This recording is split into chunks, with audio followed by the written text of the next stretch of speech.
والصلاة والسلام على رسول الله وعلى آله وصحبه ومن والاه. اللهم انفعنا بما علمتنا وعلمنا ما ينفعنا وزدنا علما. رب اشرح لي صدري ويسر لي أمري واحلل عقدة من لساني يفقهوا قولي. سبحانك لا علم لنا إلا ما علمتنا إنك أنت العليم الحكيم. رب يسر ولا تعسر وتمم بالخير وبك نستعين. أعوذ بالله من الشيطان الرجيم. بسم الله الرحمن الرحيم.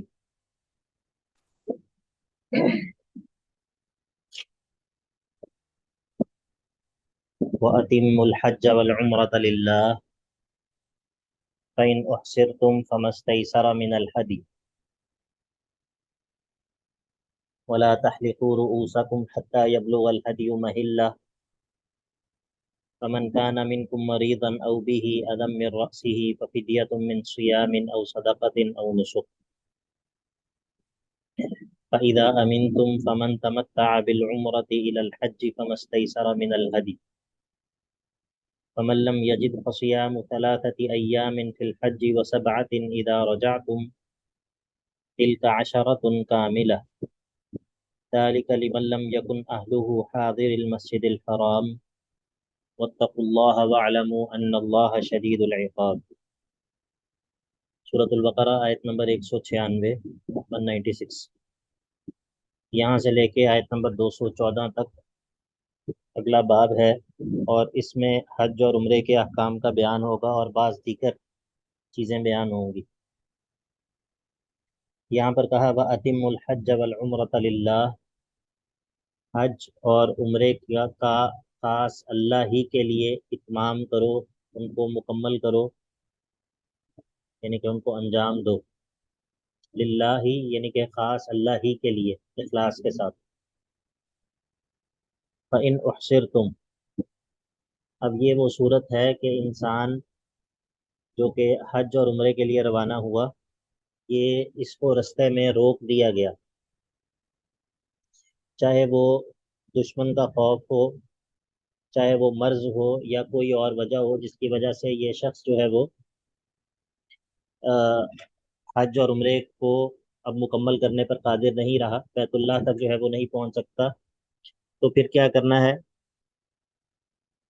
فَإِذَا أُحْصِرْتُمْ، جب تم روک دیے جاؤ تو فَمَسْتَيْسَرَ مِنَ الْهَدِي، تو فَمَسْتَيْسَرَ مِنَ الْهَدِي تو فَعَلَيْكُمْ یا فَلَازِمٌ عَلَيْكُمْ، تمہارے ذمہ لازم ہے مستیسرہ، جو بھی آسان ہو تمہارے لیے، من الہدی قربانی، یعنی کہ جو قربانی تمہارے لیے آسان ہو، جو چوپایوں میں سے جو چوپایا ذبح کرنا تمہارے لیے آسان ہو، چاہے وہ اونٹ ہو، چاہے وہ گائے ہو، چاہے وہ بکری ہو، اس کو جو ہے وہ قربان کر دو۔ اور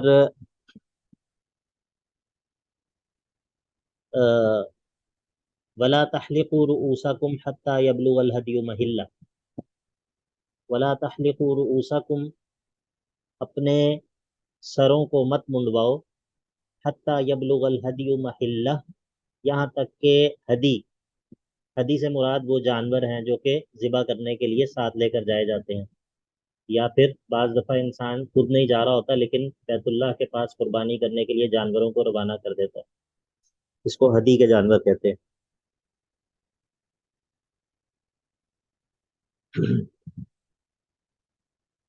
السلام علیکم وعلیکم السلام۔ سر، جو آپ نے ابھی کہا کہ مطلب بعض دفعہ ایسا ہوتا ہے کہ خود نہیں جاتا لیکن جانوروں کو روانہ کر دیتا ہے، اس سے جی کیا جی، مراد سر؟ یہ ایسے ہوتا تھا نا پہلے کہ لوگ جو ہیں وہ جانوروں کو بھیجتے تھے بیت اللہ کی طرف قربان ہونے کے لیے، کہ جانور جو ہے وہ وہاں پر جائے گا، وہاں پر جا کے جو ہے وہ اس کو قربان وہاں پر قربان کیا جائے گا، ٹھیک ہے؟ تو یہ جو جانور ہوتے تھے ان کو ہدی کے جانور کہتے تھے، ٹھیک ہے؟ ایک تو یہ صورت ہے، دوسری صورت یہ ہے کہ لوگ حج کے لیے جا رہے ہیں تو اپنے ساتھ قربانی کے اونٹ جو ہے وہ ساتھ لے کر جا رہے ہیں، تو یہ بھی ہدی کے جانور ہوتے ہیں، ٹھیک ہے؟ واضح؟ سر آپ کی آواز کٹ گئی تھی درمیان سے۔ جی، میں یہ کہہ رہا ہوں کہ بعض دفعہ لوگ جو ہے وہ اپنے ساتھ قربانی کے اونٹ لے کر جاتے تھے، جی سر۔ لیکن ایک صورت یہ بھی ہوتی تھی کہ ایک شخص خود نہیں جا رہا لیکن وہ چاہتا ہے کہ میری طرف سے وہاں پر بیت اللہ کے پاس جو ہے وہ قربانی کی جائے، تو وہ اونٹوں کو جو ہے وہ بھیج دیتے تھے قربان کرنے کے لیے کسی کے پاس، کہ ہماری طرف سے یہ ہدی کے اونٹ جو ہے وہ لے جائیں اور وہاں پر جا کے ان کو قربان کریں۔ صحیح صحیح، جی ٹھیک ہے سر، جزاکم اللہ۔ طیب اللہ۔ ولا تحلقوا رؤوسکم حتی یبلغ الہدی محلہ، اپنے سروں کو مت منڈواؤ یہاں تک کہ جو ہدی ہے، یعنی کہ جو جانور ہے، وہ اپنے قربان ہونے کی جگہ تک پہنچ جائیں۔ اب اگر جو ہے وہ بیت اللہ سے دور، حرم سے دور کسی جگہ پر کسی وجہ سے رک جانا پڑا ہے، مثلا کسی وجہ سے کوئی رستے میں دشمن جو ہے وہ آ گیا ہے، اب مزید آگے نہیں جا سکتے، تو اس صورت میں جانور آگے کیسے جائیں گے؟ تو پھر جانوروں کے حلال ہونے کی جگہ کون سی ہوگی؟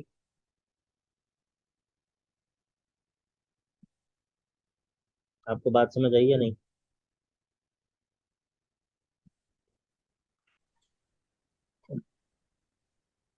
ولا تحلقوا رؤوسکم حتی یبلغ الہدی محلہ، اگر جو ہے وہ بیت اللہ سے پہلے ہی روک دیا گیا ہے، کسی وجہ سے انسان رکنے پر مجبور ہو گیا ہے، تو جانوروں کو آگے کیسے بھیجا جائے گا؟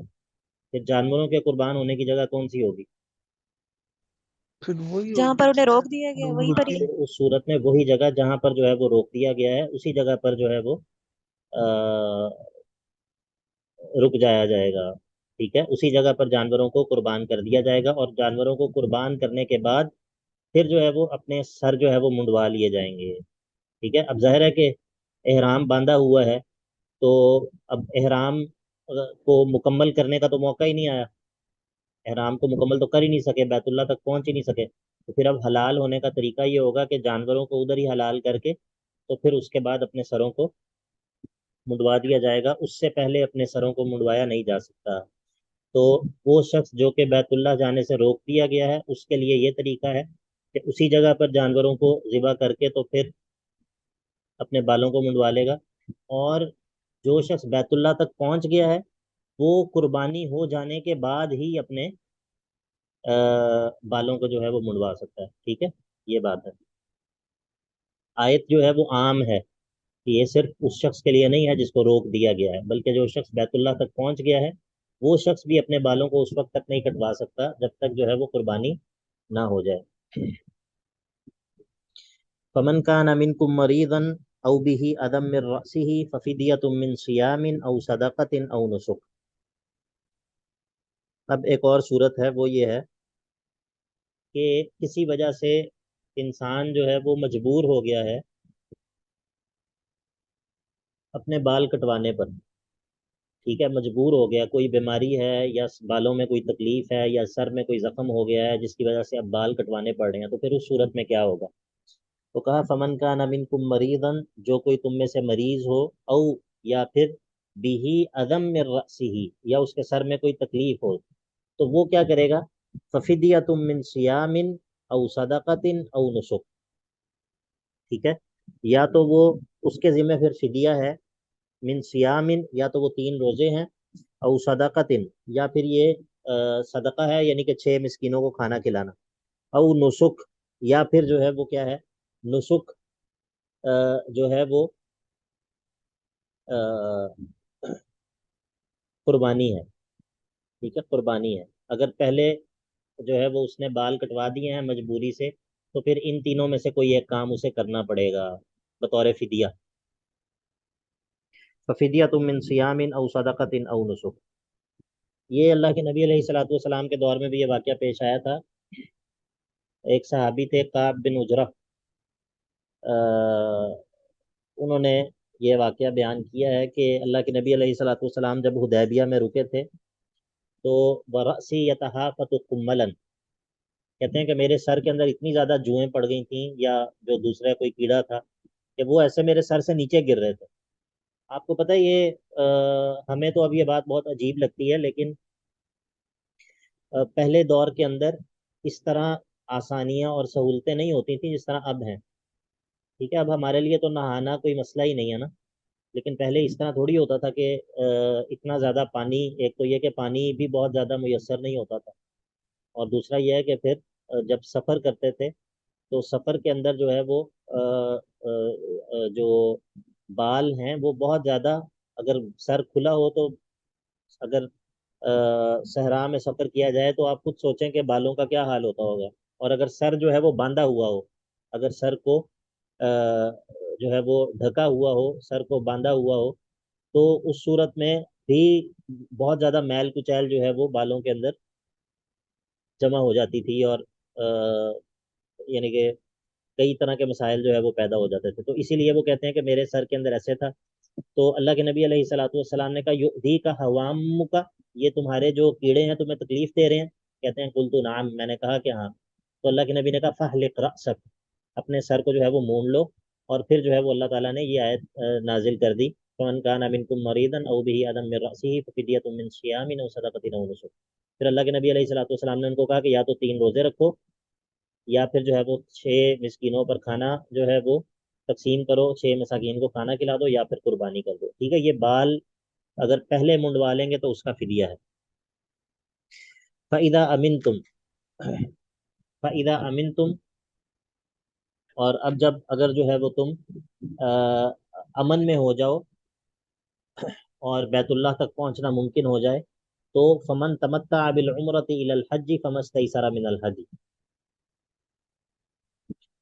تو جو شخص حج تمتع کرے گا اس طرح کے وہ عمرے کا بھی فائدہ اٹھا لے گا حج سے پہلے پہلے، تو اس کے ذمہ بھی قربانی ہوگی، اور وہ بھی اسی طرح ہے، اونٹ ہو، گائے ہو یا بکری ہو، ٹھیک ہے، جو بھی اس کے لیے آسان ہو۔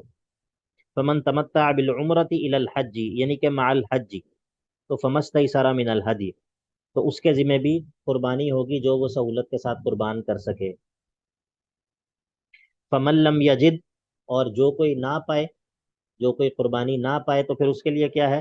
اس کے ذمہ یہ ہے کہ فصیام ثلاثۃ ایام، تو پھر 3 دنوں کے 3 روزے رکھے گا، فی الحج، یعنی کہ حج کے ایام میں، اور وسبعۃ اذا رجعتم، اور 7 روزے پھر وہ رکھے گا واپس آ کر، تلک عشرۃ کاملہ، یہ 10 جو ہے وہ پورے ہو گئے، یعنی کہ 3 ایام حج میں اور 7 روزے واپس آ کر، تو یہ جو 10 روزے ہیں یہ اس کی طرف سے ہدی کا اور قربانی کا کفارہ ہو جائیں گے۔ ذالک لمن لم یکن اہلہ حاضر المسجد الحرام، یہ جو ہدی کا وجوب ہے، اور اگر وہ نہ کر سکے تو اس کے بدلے روزوں کا حکم ہے، یہ اس شخص کے لیے ہے کہ جو متمتع ہو، جو حج تمتع کر رہا ہو، اور اس کے جو یعنی کہ اس کی جو رہائش ہے وہ مسجد حرام کی نہ ہو،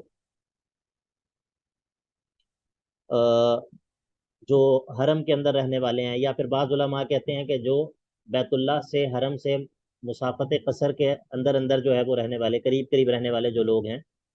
حج تمتع کی وضاحت کر دیجئے۔ حج تمتع وہ حج ہوتا ہے کہ جس میں حاجی جو ہے وہ حج کرنے جاتے ہیں اور جا کر عمرہ کرتے ہیں، اور عمرہ کر کے حلال ہو جاتے ہیں، ٹھیک ہے، احرام کی پابندیاں ختم ہو جاتی ہیں، اور پھر اس کے بعد وہ 8 ذی الحجہ کو حج کے لیے ایک نیا احرام باندھتے ہیں، تو چونکہ یہ عمرہ کر کے حلال ہو جاتے ہیں، تو اس وجہ سے ان کو یہ جو حج ہے اس کو حج تمتع کہا جاتا ہے، کہ انسان اس میں 2 فائدے اٹھا لیتا ہے، عمرہ بھی کر لیتا ہے اور حج بھی کر لیتا ہے، اس کو حج تمتع کہتے ہیں۔ ذالک لمن لم یکن اہلہ حاضر المسجد الحرام واتقوا اللہ واعلموا، اب یہاں پر دیکھیے المسجد الحرام سے مراد جو ہے وہ صرف مسجد نہیں مراد لی جا سکتی، کیونکہ مسجد جو ہے اس کے اندر تو ظاہر ہے کسی کے اہل بھی نہیں رہتے، تو اس سے مراد جو ہے وہ پھر کیا ہوگا؟ مکہ حرم مکرمہ۔ حرم حرم مکی جو ہے وہ مراد ہے، ٹھیک ہے، اللہ اللہ، کیسے وہ لوگوں کی ویسے خوش قسمتی ہے کہ جو لوگ حرم کی حدود کے اندر رہتے ہیں، اور آپ کو پتہ ہے کہ یہ جو بیت اللہ کے اندر نماز پڑھنے کا اجر ہے حرم کے اندر، تو اکثر علماء یہی کہتے ہیں کہ وہ حرم کی حدود میں جو دوسری مساجد ہیں ان کے اندر بھی نماز پڑھنے کا اسی طرح اجر ہے، یعنی کہ حرم کی پوری جو حدود ہے اس پوری حدود کو یہ شرف حاصل ہے، تو بہت بڑی سعادت ہے ان لوگوں کے لیے جو کہ حدود حرم میں رہتے ہیں. سعادت بھی ہے اور ظاہر ہے کہ آ، یہ ایک بہت بڑی ایک رسپانسبلٹی بھی ہے کہ حدود حرم کے اندر پھر انسان کو بہت زیادہ کانشیس بھی رہنا چاہیے. کیونکہ آپ کو پتہ ہے کہ حرم جو ہے وہ اللہ تعالیٰ کے شعائر میں سے ہے، اور اللہ تعالیٰ کے جو شاعر ہیں ان کی تعظیم انسان کے دل میں ہونا ضروری ہے. ایک انسان جو ہے وہ کسی عام جگہ پر گناہ کرتا ہے اور ایک انسان حدود حرم کے اندر گناہ کرتا ہے، تو کیا یہ دونوں گناہ برابر ہیں؟ کیا خیال ہے آپ کا؟ نہیں سر. نہیں. دونوں گناہ برابر نہیں ہیں. ٹھیک ہے، تو اسی لیے جہاں پر یہ بہت بڑی ایک خوش قسمتی اور خوش نصیبی ہے، وہیں پر یہ بہت جو ہے وہ ایک حساس معاملہ بھی ہے. ہائے ہائے. واتقوا اللہ واعلموا ان اللہ شدید العقاب.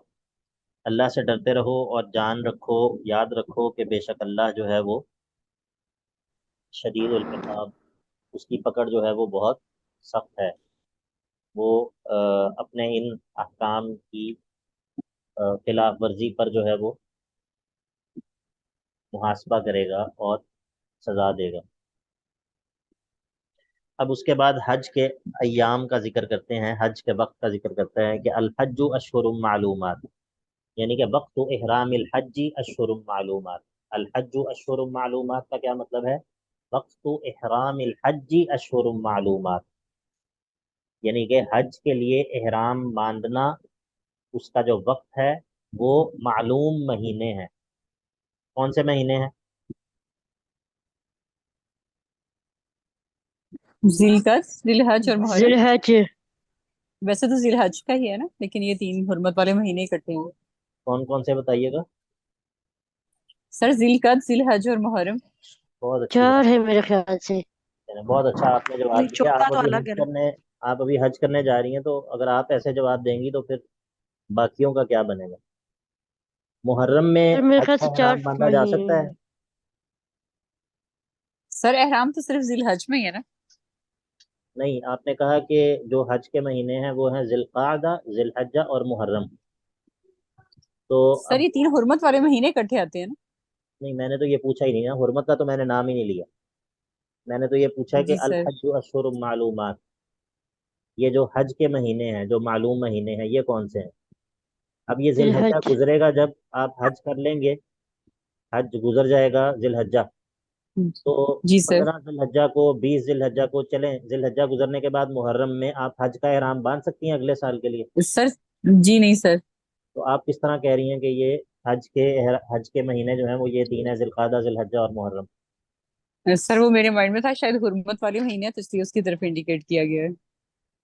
ہوں. جی، حج کے مہینے کون تو سے سر ہیں یا شباب؟ ایک ہی ہے نا ذوالحج. صرف ذوالحج. ذی الحج، پورا ذی الحجہ حج کا مہینہ. نہیں شیخ، وہی نہیں چند سر، دن جو ہے. 7 8 9 10. 7 8 9 10، 7 ذی الحجہ کو کیا کرنا ہوتا ہے؟ 7 کو بھی آپ نے شامل کر دیا نا. بتائیے 7 ذی الحجہ نہیں کو سر، کیا کرنا ہے؟ نہیں ہاں، سر. سر میں شیور نہیں ہوں، میں ہو سکتا ہے غلط بول رہی ہوں. ہو سکتا ہے نہیں، یقیناً. سر ٹھیک، 8 سے 12 ہے نا. 8 سے 12 ہو گئے. چلے، تو اس کو پھر پورا مہینہ کیوں کہا ہے؟ یہ تو 4 دن ہے.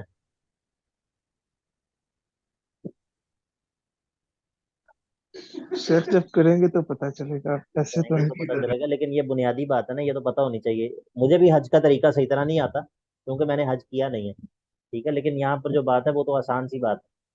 ہم نے یہ بات کی ہے کہ الحج اشہر معلومات، حج کا احرام باندھنا جو ہے وہ معلوم مہینوں میں ہے. اب آپ مجھے یہ بتائیے کہ آپ لوگ جو مجھے دن بتا رہے ہیں، کیا حج کا احرام ان دنوں میں باندھا جاتا ہے؟ اس سے پہلے حج کا احرام نہیں باندھا جا سکتا؟ نہیں، سر جو جاتے ہیں پہلے ہی باندھ لیتے ہیں میرے خیال سے. وہ نیت جب وہاں کرنے سے سے، نیت کرتی بند. ریکارڈ میں بھی باندھ سکتے ہیں. جہاد میں بھی باندھ سکتے ہیں. تھوڑا سا کچھ کام وسیع کرنا شروع کیا آپ لوگوں نے. اور کوئی یہاں پر سعودیہ سر میں جو کون عمرے ہوتے کو ہیں؟ جاتے ہیں